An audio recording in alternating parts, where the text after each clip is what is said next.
In the 1990s, European late-night TV felt like a secret world, quiet, hazy, and unforgettable. While most channels aired action films and sitcom reruns, another kind of cinema began when the lights were off and the signal barely came through.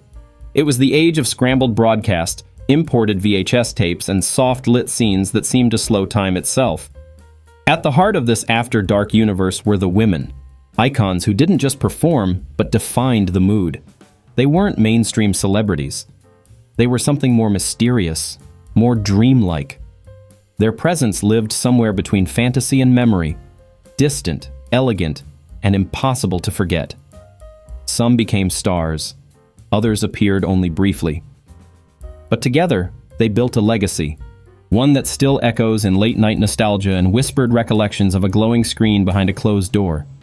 These are the legends of Cine Privé, and this is their story.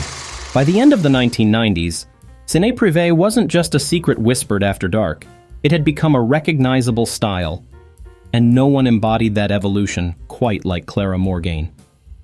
French-born, with a calm voice and an image that blended elegance with just enough edge, Clara arrived at exactly the right moment. The golden glow of late-night cinema was beginning to shift, becoming more polished, more visible, and she stepped into that change with quiet confidence.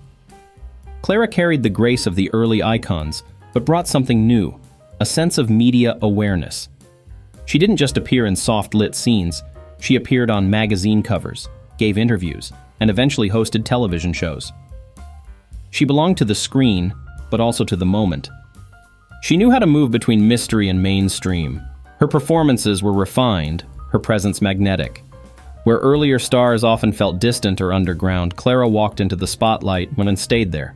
She didn't disappear when the credits rolled. She transformed, and in doing so, she became more than a symbol of an era. She became its bridge to something new.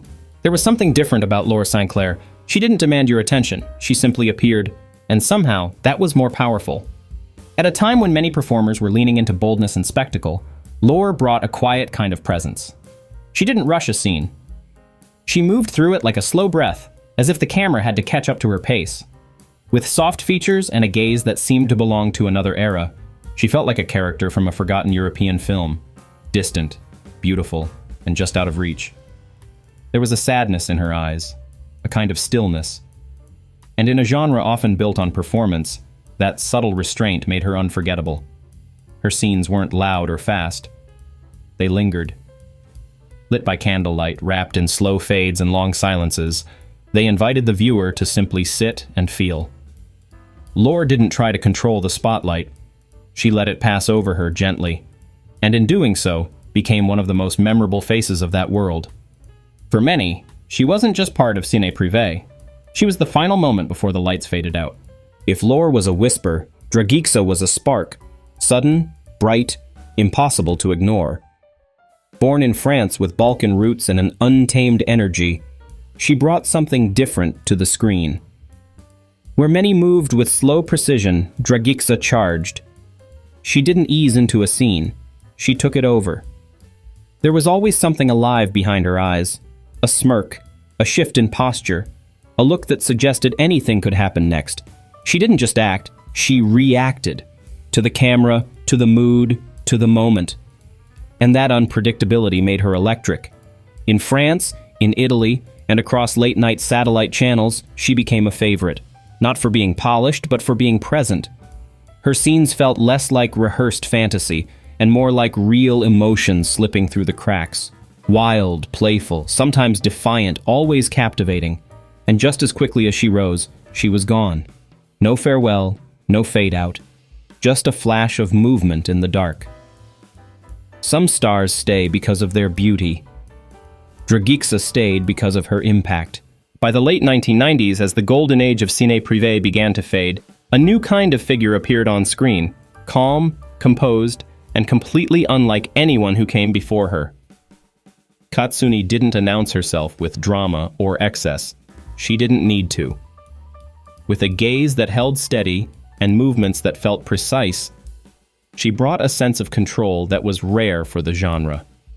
Of French and Vietnamese descent, she didn't fit any mold, and that's exactly what made her stand out. She carried herself with quiet power, the kind that doesn't ask for attention, but earns it by simply being present. Every scene she entered felt different. There was no need for performance. Her stillness was the performance. Katsuni rose quickly in Europe, captivating late-night audiences with a presence that was both modern and timeless. But what truly set her apart was how far she went beyond that world. While most stars of Cine Privé remained local legends, Katsuni crossed over and found major success in the United States. In an industry often driven by intensity and spectacle, she brought something else: elegance, intention, and a sense of calm in front of the camera. She won awards, built a global fan base, and earned respect not just for her image, but for her professionalism and how carefully she shaped her path. She wasn't just adapting to change, she was the change. Katsuni marked the moment when After Dark cinema evolved, more global, more self-aware, more refined. And in a space that often rewarded noise, she proved that stillness could be just as powerful. In the mid-1990s, as satellite TV and imported VHS tapes quietly reshaped late-night viewing across Europe, one name began to surface again and again. Not because she chased the spotlight, but because the camera couldn't look away. Sylvia Saint emerged from the former Czechoslovakia at a time when Cine Privé was shifting. The genre had grown more stylized, more international, and Sylvia fit that moment with uncanny precision. Her appearance was striking, blonde, composed, classically symmetrical. But what truly set her apart was how little she gave away. Unlike others in the scene, she didn't rely on expressive gestures or exaggerated presence. Instead, there was a calculated stillness in her work. Scenes slowed down when she entered. Movements became minimal, deliberate. She didn't need to fill the space. She reduced it, pulled it inward, until everything centered around her. While Europe embraced her early on, it was in the United States that her image became iconic. At a time when American audiences were used to a more direct and overt performance style, Sylvia introduced a new visual language, cooler, more restrained, almost architectural in how she held the frame.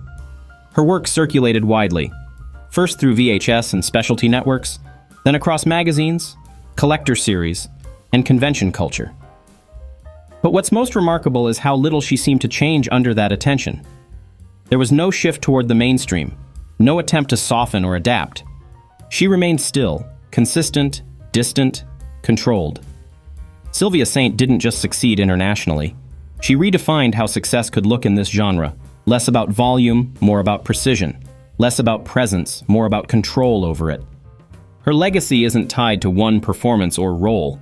It's the cumulative effect of 1,000 moments where the screen went quiet, not because nothing was happening, but because something very specific was being held just out of reach.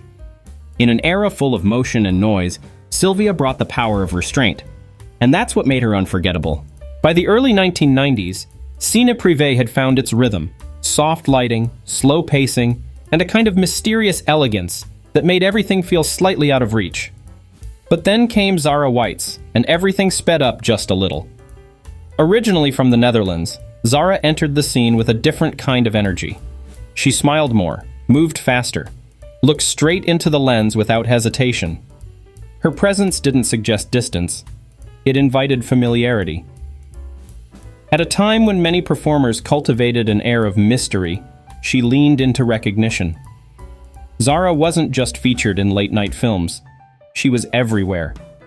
Her name circulated in TV interviews, her image appeared in glossy publications, and her career extended beyond the screen into something closer to celebrity. She represented a shift, not away from the genre's roots, but toward its evolution into something more public. While others became myths through silence, Zara became a brand through visibility.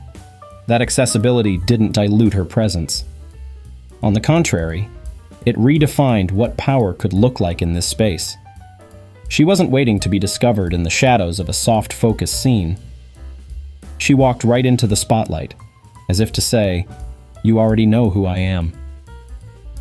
In many ways, she was the first to bridge Cine Privé and pop culture.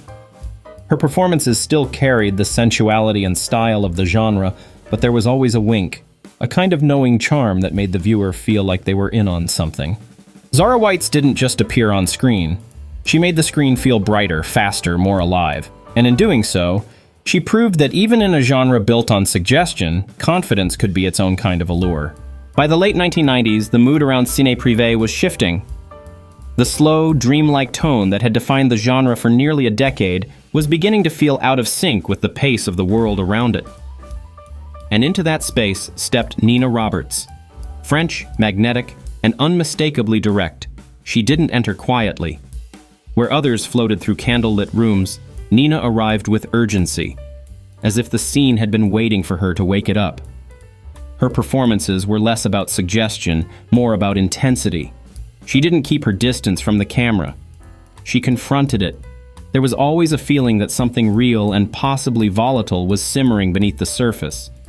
Nina brought an emotional charge that set her apart. She wasn't performing a fantasy. She was pushing against it, testing its limits. Sometimes she was calm, almost indifferent. Other times, impulsive and unpredictable. That tension, that refusal to stay within the lines, gave her work a rawness that the genre rarely allowed. She didn't last long in the spotlight, but she didn't need to. Her impact came from contrast, from breaking the soft rhythm of Cine Privé and injecting it with something louder, faster, more immediate. In many ways, Nina marked the end of an era, not because she closed the door on it, but because she opened a new one. A reminder that even in the most stylized genres, there's room for disruption. By the early 2000s, the world that had once defined European late-night cinema was changing. The glow of Cine Privé, warm, soft, and slow, was beginning to fade. But before it disappeared, it gave us one last name to remember.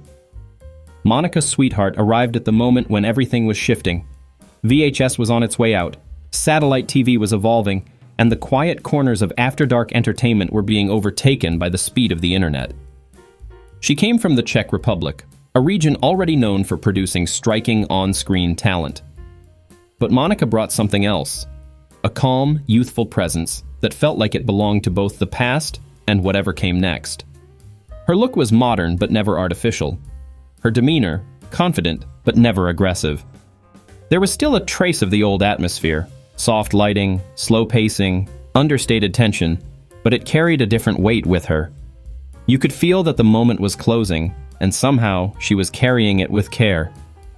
She didn't try to reinvent the genre, she simply gave it one more spark, one more name that felt right for the time.